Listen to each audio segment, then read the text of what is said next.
दोस्तों आज हम लोग possibility denoter simple present tense के बारे में चर्चा करेंगे जो काफ़ी इम्पोर्टेंट है, जिसके अंतर्गत कुछ पार्ट्स हम लोग प्रीवियस वीडियो में देख चुके थे। तो इसमें हम देख सकते हैं कि हम possibility denoter simple present tense के कुछ डेफिनेशन आपके सामने लिखा हुआ है और इसका एक्टिव फॉर्म हम पूर्ण रूप से कल चर्चा कर चुके थे। यानी एक्टिव फॉर्म के बारे में हम बढ़िया से विस्तृत जानकारी ले चुके थे। आज हम लोग पैसिव फॉर्म के बारे में विस्तृत जानकारी लेंगे। तो दोस्तों आज हम लोग चलेंगे पैसिव फॉर्म पर। पैसिव फॉर्म, देखिए पैसिव फॉर्म काफ़ी इम्पोर्टेंट है और इसका जो ट्रांसलेशन हम लोग के सामने आते हैं तो हम कंफ्यूज हो जाते हैं, इसका ट्रांसलेशन कैसे बनेगा। तो दोस्तों सबसे पहले हम पैसिव फॉर्म का आइडेंटिफिकेशन जान लेते हैं। यदि हम आइडेंटिफिकेशन जान लें तो अगर वो मेरे सामने में कोई ऐसा पैसिव फॉर्म पर ट्रांसलेशन आ जाए तो मैं उसे आसानी से क्या कर सकता हूँ, बना सकता हूँ। तो देखिए इसका पहचान बहुत ही आसान है, ठीक है, बहुत ही इजी है, जिसको हम सरलता से देख सकते हैं। ओके, तो चलिए हम शुरू करते हैं। देखिए अगर किसी हिंदी वाक्य के अंत में अगर लगा रहेगा आ, ए या ई प्लस जाने प्लस वाला, वाले, वाली प्लस है, हैं, हो और हूँ। दोस्तों अगर किसी वाक्य के अंत में आपको क्या मिल जाए, आ, ए, ई प्लस जाने प्लस वाला, वाले, वाली प्लस हैं, हो, हूँ, या आपको ये भी मिल सकता है आ, ए, ई प्लस जाने भी मिल सकता है और वाला, वाले, वाली की जगह आपको को सिर्फ मिल सकता है और लास्ट में फिर हैं, हो, हूँ। तो दोस्तों ऐसे सेंटेंस को आप पैसिव फॉर्म मानेंगे। पैसिव फॉर्म भी किसका, possibility denoter simple present tense का। ओके, अब देखिए जब आपको इसका पहचान अगर मिल जाए तो उसका ट्रांसलेशन कैसे बनाएंगे। तो चलिए हम पांचों स्ट्रक्चर के बारी बारी से हम लोग क्या करेंगे, आज डिस्कस करेंगे। तो सबसे पहला स्ट्रक्चर आप लोग के सामने आज होगा अफर्मेटिव सेंटेंस, यानी possibility denoter simple present tense के पैसिव फॉर्म का आज हम लोग अफर्मेटिव सेंटेंस देखेंगे। ओके, तो चलिए हम लोग लिखते हैं और पहला स्ट्रक्चर के बारे में डिस्कस, वह है अफर्मेटिव सेंटेंस। यानी पहला स्ट्रक्चर आप लोग का क्या है, अफर्मेटिव सेंटेंस। दोस्तों आज हम लोग पहला स्ट्रक्चर देखेंगे और वो स्ट्रक्चर क्या है, अफर्मेटिव सेंटेंस। देखिए इसका स्ट्रक्चर बहुत ही आसान है, ठीक है। यानी अगर आपको एक्टिव फॉर्म का स्ट्रक्चर याद है तो पैसिव फॉर्म का स्ट्रक्चर याद करने में ज़्यादा कोई परेशानी नहीं होगी। तो चलिए हम लोग शुरू करते हैं। इसका स्ट्रक्चर क्या होता है, देखिए इसमें होता है subject plus is, are, am plus to plus be plus V3 plus by अब प्लस इनडायरेक्ट ऑब्जेक्ट यानी IO। अदर वर्ड आएगा दे दीजिएगा, नहीं आएगा तो छोड़ दीजिएगा। तो दोस्तों ये हो गया आपका अफर्मेटिव सेंटेंस का स्ट्रक्चर। चलिए इस पे एक ट्रांसलेशन देख लेते हैं। जैसे देखिए हम लिखते हैं मेरे द्वारा यह पत्र लिखा जाने वाला है। तो दोस्तों जब मेरे सामने ऐसे ट्रांसलेशन आता है तो हम लोग डर जाते हैं कैसे बनेगा और कंफ्यूज हो जाते हैं। तो इसमें कंफ्यूज की कोई बात ही नहीं है। आप लोग सबसे पहले पहचान देखिए, देखिए लिखा में आ मिला, उसके बाद जाने मिला, आ जाने, उसके बाद वाला, वाले, वालिम से वाला मिल गया और हैं, होम से है मिल गया। यानी ये क्या है, possibility denoter simple present tense के ये पैसिव फॉर्म का स्ट्रक्चर है और ये अफर्मेटिव सेंटेंस में। और अफर्मेटिव सेंटेंस का स्ट्रक्चर आपके सामने है, subject plus ERM plus 2 plus B plus B3 plus Y plus IU plus other word plus full stop. तो दोस्तों जब मेरे पास इसका स्ट्रक्चर है तो बनाने में दिक्कत क्या है, देखिए द्वारा यहाँ मेरे सब्जेक्ट नहीं है, यहाँ सब्जेक्ट है यह पत्र, तो हम लिखेंगे दिस लेटर। अब देखिए दिस लेटर, यह पत्र सिंगुलर है तो ERM में क्या लगेगा, इज लगेगा, तो दिस लेटर इज। उसके बाद देखिए क्या है 2, तो हम 2 लिखेंगे। उसके बाद है B, तो B लिखेंगे। अब V3 लिखना का राइट का V3 रिटर्न, तो हम लिखेंगे रिटर्न। अब देखिए द्वारा का अंग्रेजी यहाँ बाय होगा, और उसके बाद IU मेरे, तो मेरे का यहाँ माय नहीं होगा, मी होगा क्योंकि ऑब्जेक्ट आता है, और लास्ट में फुल स्टॉप हो गया। This letter is to be written by me. तो दोस्तों इस तरह से हम आसानी से ट्रांसलेशन क्या कर सकते हैं, अफर्मेटिव सेंटेंस को बना सकते हैं। अब चलिए हम लोग नेक्स्ट स्ट्रक्चर पर चलते हैं, और अगला स्ट्रक्चर कौन है, निगेटिव सेंटेंस। तो दूसरा स्ट्रक्चर पर हम लोग अब चर्चा करेंगे, और वो है आपका निगेटिव सेंटेंस। तो चलिए हम लिखते हैं निगेटिव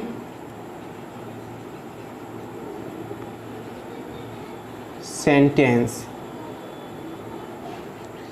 निगेटिव सेंटेंस मीन्स दोस्तों होता है नकारात्मक वाक्य। निगेटिव सेंटेंस मीन्स क्या होता है, नकारात्मक वाक्य।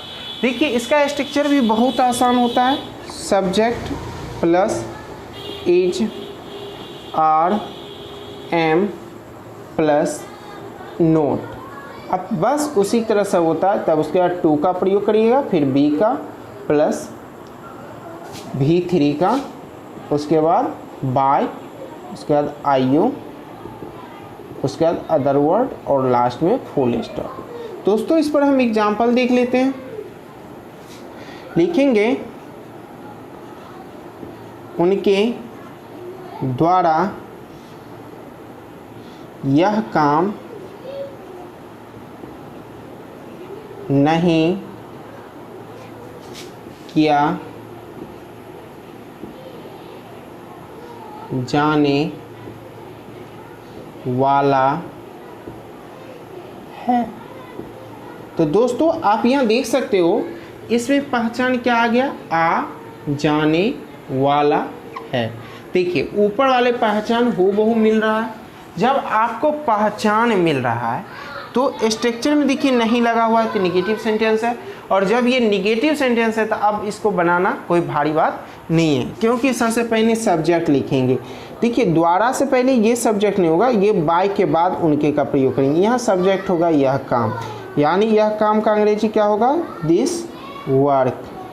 सिंगुलर है तो ERM में इज लगेगा, उसके बाद नहीं है तो नोट लगेगा, उसके बाद 2B प्लस V3। देखिए करना का डू का V3 क्या होता है, डन। उसके बाद द्वारा का बाय अंग्रेजी हो जाएगा, उनके का यहाँ देम हो जाएगा, लास्ट में फुल स्टॉप। दोस्तों बन गया, this work is not to be done by me, यानी यह काम मेरे द्वारा नहीं किया जाने वाला है, या मेरे द्वारा यह काम नहीं किया जाने वाला है, यानी दोनों का ट्रांसलेशन यही होगा। ओके चलिए अब हम लोग नेक्स्ट स्ट्रक्चर पर चलते हैं, जो काफ़ी इम्पोर्टेंट है और इस पर काफ़ी ट्रांसलेशन आते हैं, और वो है आपका इंट्रोगेटिव सेंटेंस। यानी तीसरा स्ट्रक्चर पर हम चर्चा करेंगे, और तीसरा स्ट्रक्चर क्या है, इंट्रोगेटिव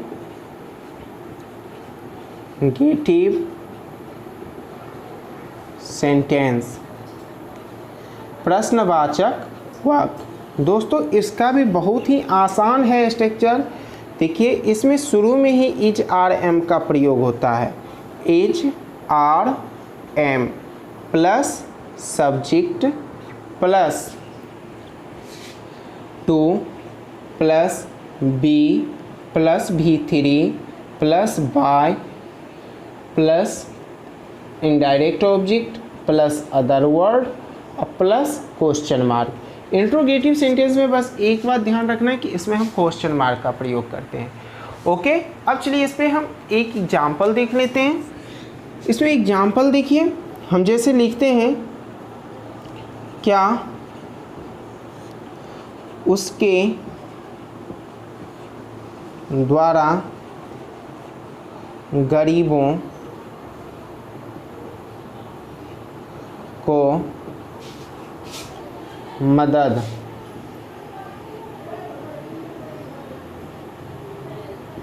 किया जाने को है। अब देखिए दोस्तों, ये लग रहा है कि बहुत बड़ा ट्रांसलेशन है, लेकिन ये बड़ा है ही नहीं। आइडेंटिफिकेशन यदि आपको मिल जाए तो बड़ा है ही नहीं, क्योंकि ये देख सकते हैं कि possibility denoter simple present tense के पैसिव फॉर्म का आइडेंटिफिकेशन है। क्योंकि देखिए, किया आ मिल गया, फिर जाने मिल गया, फिर को मिल गया, प्लस है उनसे है मिल गया। अब ये स्ट्रक्चर किस पर है? इंट्रोगेटिव पर, क्योंकि शुरू में क्या मिल गया है। तो ओके दोस्तों, अब चलिए हम इसको बनाते हैं। देखिए कैसे बनाएंगे। तो सबसे पहले यहाँ इज आर एम का प्रयोग होगा, लेकिन यहाँ सब्जेक्ट क्या है? गरीबों को। तो गरीबों को गरीब प्लुरल है, तो यहाँ आर का प्रयोग होगा। गरीबों का अंग्रेजी यहाँ हो जाएगा the poor, are the poor. उसके बाद देखिए सब्जेक्ट के बाद टू का प्रयोग करेंगे, तो लिखेंगे टू, उसके बाद बी, उसके बाद भी3 मदद करना का हेल्प, हेल्प का भी3 हेल्प, उसके बाद द्वारा का बाय, उसके का यहाँ अंग्रेजी हो जाएगा हिम, लास्ट में क्वेश्चन मार्क बन गया। Are the poor is to be help by him. बहुत आसान है, देख रहे हैं। अब चलिए हम लोग नेक्स्ट स्ट्रक्चर पर चलते हैं, और स्ट्रक्चर नंबर 4। और स्ट्रक्चर नंबर 4 क्या है? Interrogative negative sentence. यानी अब हम लोग स्ट्रक्चर 4 पर चलेंगे, और वो स्ट्रक्चर है interrogative negative sentence. Interrogative negative sentence यानी सेंटेंस। अब इसका स्ट्रक्चर क्या होगा? Is are am plus subject, और जस्ट इसके बाद हम नॉट का प्रयोग करते हैं। उसके बाद हम किसका प्रयोग करेंगे? टू। उसके बाद हम बी का प्रयोग करेंगे, उसके बाद भी3 का प्रयोग करते हैं, उसके बाद बाय, उसके बाद इनडायरेक्ट ऑब्जेक्ट, और लास्ट में अदर वर्ड, और लास्ट में हम क्या देंगे? Question mark. दोस्तों ये क्या हो गया आपको? इंट्रोगेटिव निगेटिव सेंटेंस का स्ट्रक्चर। अब चलिए इस पे हम एग्जाम्पल देते हैं। देखिए एग्जाम्पल बहुत आसान है। क्या हम लोगों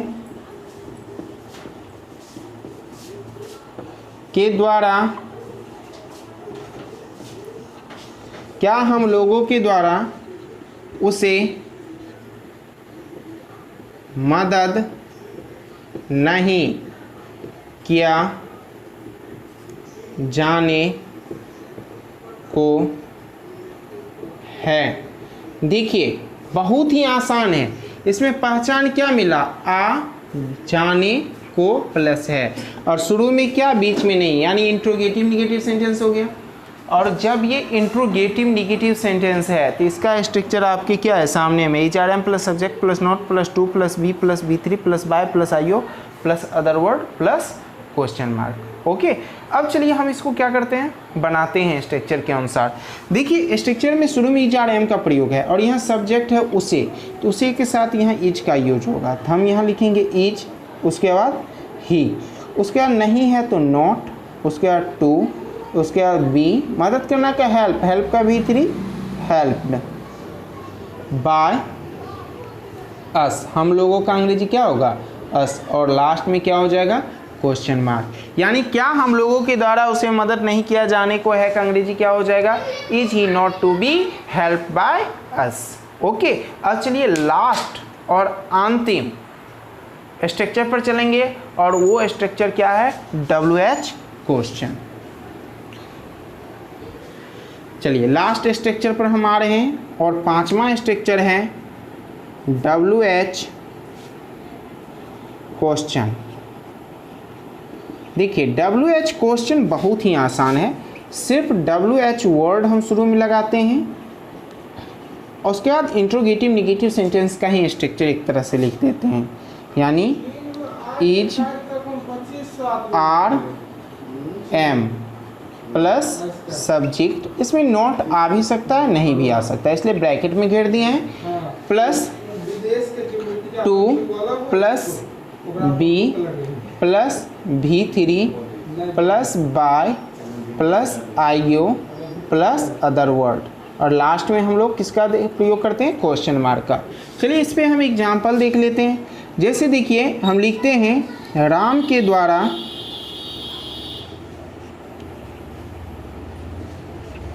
श्याम को क्यों नहीं बुलाया जाने वाला है। देखिए राम के द्वारा श्याम को क्यों नहीं बुलाया जाने वाला है, तो पहचान देखिए इसमें तो मिल गया, आ प्लस जाने प्लस वाला प्लस है, और बीच में अगर इन WH वर्ड मिल गया तो ये WH क्वेश्चन हो गया। तो चलिए ये WH क्वेश्चन हमको क्या हो गया, WH क्वेश्चन पर ये बनेगा। तो स्ट्रक्चर मेरे सामने है और इसको क्या करना है, बनाना है। तो देखिए हम बनाते हैं, तो यहाँ सब्जेक्ट क्या है, श्याम को, लेकिन सबसे पहले हम WH वर्ड लिखेंगे। क्यों का अंग्रेजी क्या होगा, व्हाई। श्याम सिंगुलर है इसलिए इज RM में क्या प्रयोग होगा, इज। उसके बाद हम लिखेंगे श्याम, नहीं लगा हुआ इसलिए नॉट का भी प्रयोग करेंगे। उसके बाद टू, उसके बाद बी, उसके बाद V3 का यूज करना है, बुलाना का कॉल, कॉल का V3 कॉल्ड। उसके बाद बाय, राम है ना तो लिखेंगे राम सब ऑब्जेक्ट के स्थान पर, और लास्ट में क्या देंगे, क्वेश्चन मार्क।